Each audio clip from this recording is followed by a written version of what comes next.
What's up, Mego like geeks and freaks? So tonight we're gonna try a little something different. We got some packages to open, as you can see. We got something from the store, and let's get started. Try something a little different tonight. Let's get this package open. Let's see what we got going on here. It's taped to the side as well.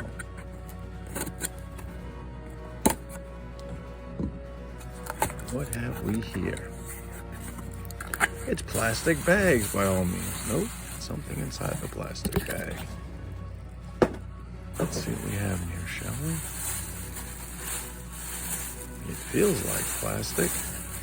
Another plastic bag.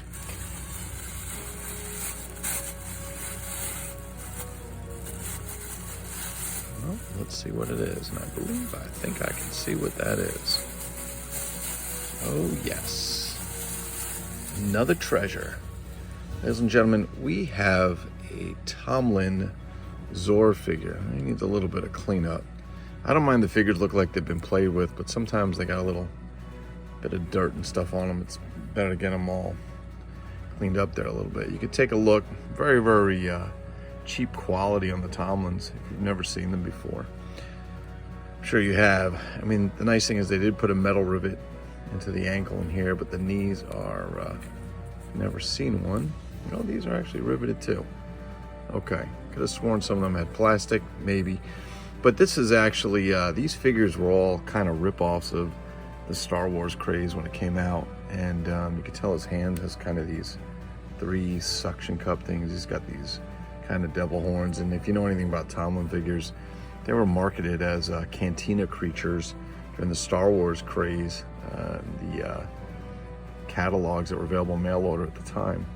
The interesting is these are 8 inches, and typical Star Wars figure, as we know from back in the day, was only 3 3/4. So they must have been gigantic creatures. I guess you could have found a way in there. I don't think they would have fit inside the cantina. However, they're very collectible. They're getting very hard to find.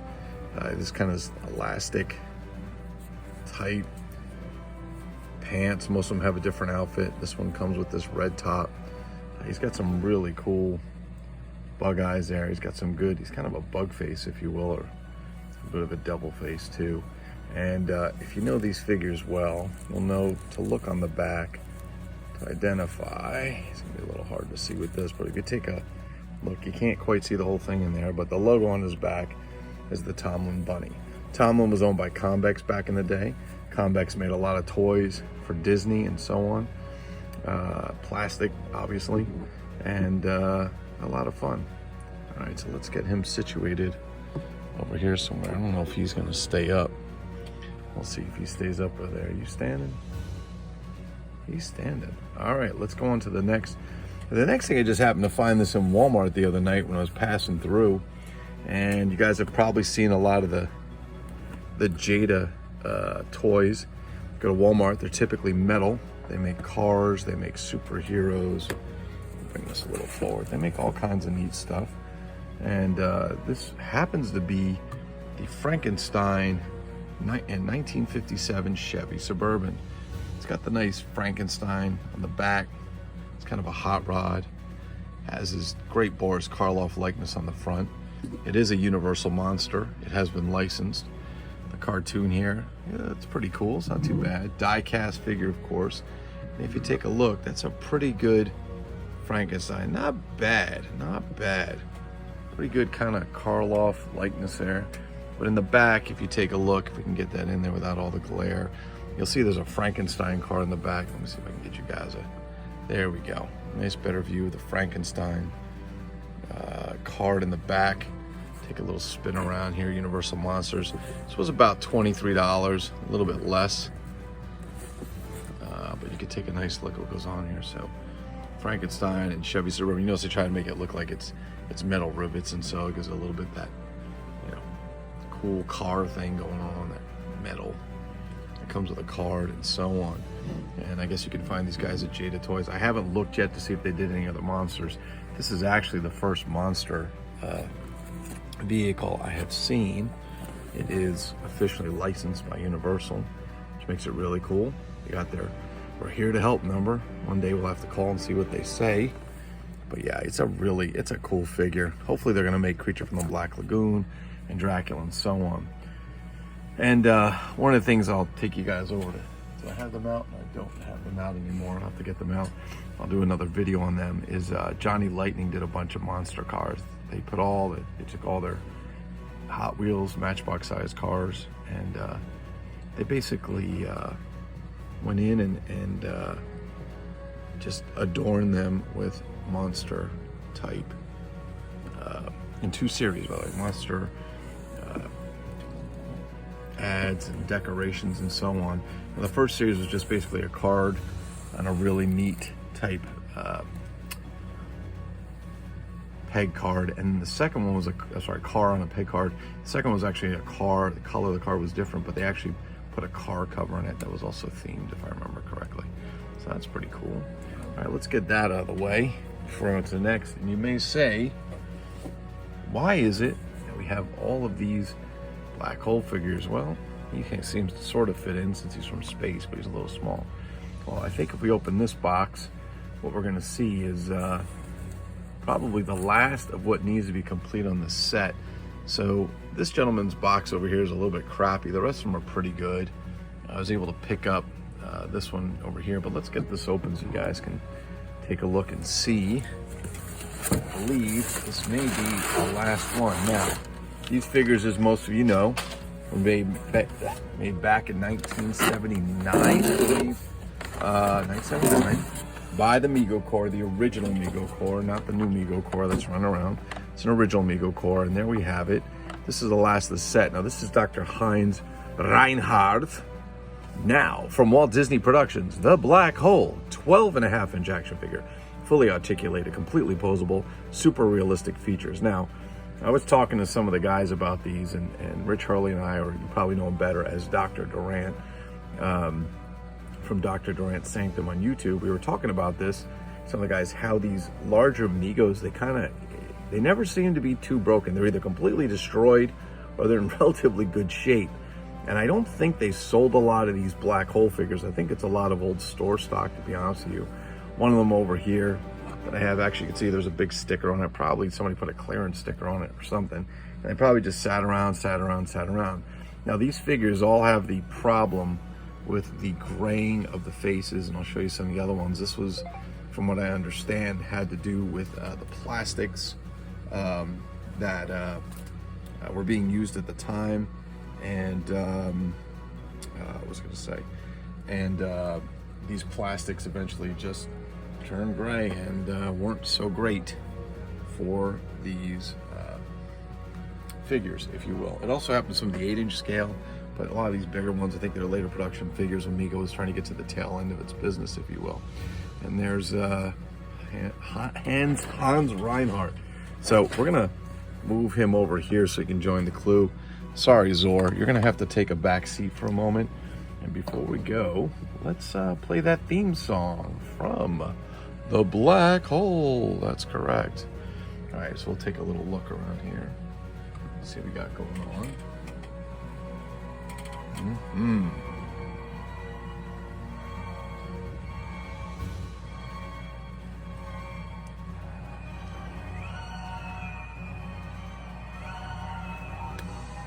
there we go. A little black hole music for you. So our first character that we have here is Charles Pfizer, and he's pretty good likeness. I gotta give him that. He's definitely grayed. He comes in his outfit. Not a bad figure. Second up is Captain Dan Holland now. I used to get these two mixed up because I only actually seen the Black Hole movie once, to be honest with you, and I believe it was a year ago. Finally got a chance to see it. And then over here we have the infamous Dr. Durant. You know, Dr. Durant's Sanctum. This is where Rich Hurley has named his character, or his his YouTube channel after. It's Dr. Durant. Moving over, we have Harry Booth, from Ernest. He was played by Ernest Borgnine. This is Anthony Perkins. Yes, you know him just as well as in Psycho. Now we're just going to move down the line a little bit over here. And over here, the ever-elusive Dr. Kate Mcrae. She's a real pain in the butt to get, and she's actually quite expensive sometimes. I got her for a good deal recently. I was very happy to finally get her. She's a very tall, thin figure. I think I showed another video. And she's basically just like toothpicks. And there it was, the black hole theme. Now, of course, we're gonna add Hans Reinhardt to this. Now, I've had Hans before. I bought him unboxed. He was perfect. There was nothing wrong with him. And I wound up sending him out to Tony May to do some customs on, because it's kind of the size that Tony May had been working on. And I really didn't feel like collecting them, but now that I'm starting to get them, or now that I have them, I'm very excited to get them. Now, Mego also did a smaller scale figure of these, and some of them can get quite expensive. These 12.5-inch figures, I don't think they ever really took off, but I gotta be honest with you, I'm very much a fan of these larger figures. They take up a lot of room, which is a pain. I don't know if it's because I had the old vintage G.I. Joes as a kid, but I have to say that these large figures are pretty cool, and they're quite good. So you could take a quick look on the back. Collect all Megos, fantastic action figures for your own adventures into the future. So Captain Dan Holland, command pilot of the Palomino, whose mission is to probe the farthest reaches of the vast beyond. I thought that's what Star Trek was for. Next up is Charles Piser, Palomino's young, brash first officer and right hand to Captain Holland. Definitely brash. Of course, Dr. Alex Durant, chief scientist of the Palomino, with a sharp and astounding mind. There he is, Anthony Perkins. You remember him from Psycho. Of course, Dr. Kate Mcrae, brilliant and beautiful astrogeophysicist. Yeah, well, that's debatable. Next is Harry Booth, the arrogant newspaper man who makes more than his share of trouble while covering the Palomino mission. Played by Ernest Borgnine. Everybody loved Ernest when he was around. And of course, Dr. Hans Reinhardt, evil genius and commander of the Cygnus, I think is how you say it, a man of great intellect but destructive and dangerous. And there he is. He looks a little psycho, doesn't he? But they did a good job with the figures. They got pretty good likenesses on him. Hans probably could have had some flocked hair all crazed out like there. They gave him quite a nice, neat coif, if you will. But yeah, there you have it. We have a little bit of black hole action. That's our... So we finally were able to complete this set, and I'm very, very excited to have been able to complete it. Any of you guys have black hole figures? I know Rich Hurley, Dr. Durant, has a collection of some of his own. I'm not sure if any of you other guys actually collect black hole figures or interested in any of the 12.5-inch black hole. I know these smaller figures, like I said, they can become quite expensive.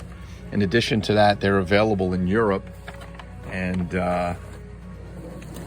some of them are European only, and they're actually quite expensive to come across if you haven't come across them. All right, so we're gonna get these guys lined up in here. I'm gonna get them out of the way. And while we're doing that, I'm gonna move them over to the side. That's what we brought in the mail today. That's what we're actually able to get over here. We're gonna take another quick look at a couple things around here real fast and put it on pause and be right back. Okay, so while we're getting those put away, I wanted to just get a little bit of detail about the film, The Black Hole from Disney, and I'm far from an expert on that film, I can tell you that, but doing a little digging and research. So there was a lot of great actors in there. Anthony Perkins, Ernest Borgnine,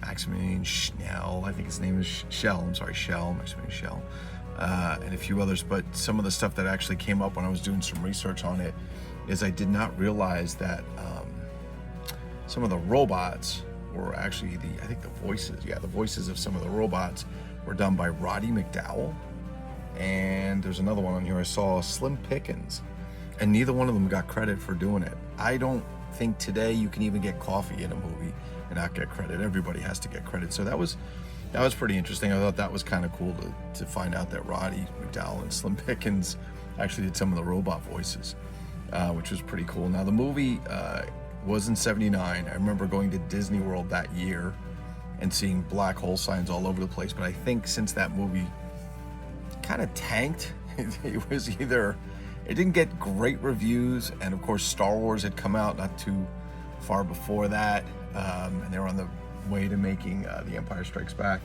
But yeah, it just didn't quite compare. And you know, they tried to use some of those really cool computer animations with the old style computers. And you know, for the time, it was a cool film. I think I went back and watched it, and I appreciate it. It was good.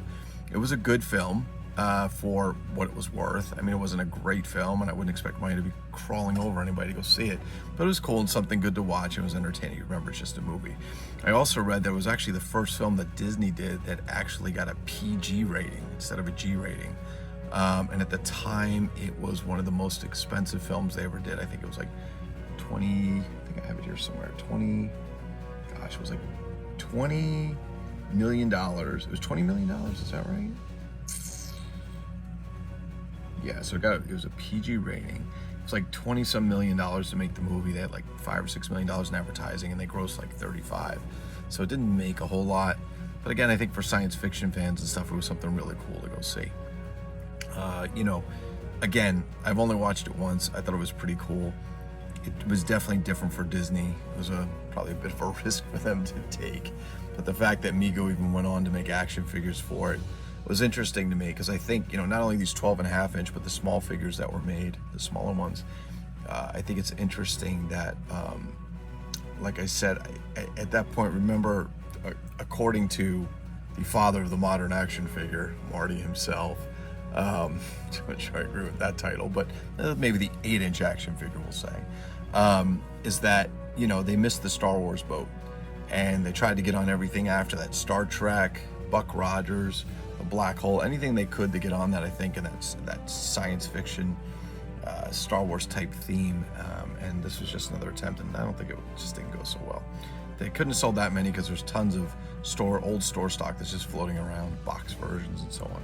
But again, if you have a collection, it's cool because, you know, they're not easy to get, but they're far from impossible. I mean, you can get most of the set for a relatively good price, and if you're a completist, you'll find a good portion of them pretty quickly. The Kate Mcrae is a little tough, especially get boxed in the 12.5 inch version, or she goes quite high.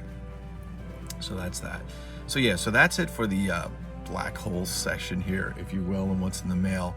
And we're gonna do another video in a little bit. We'll do a little bit on the FTC 18-inch figures. So that'll be our next video when we're done with this. All right, peace. Thanks for watching.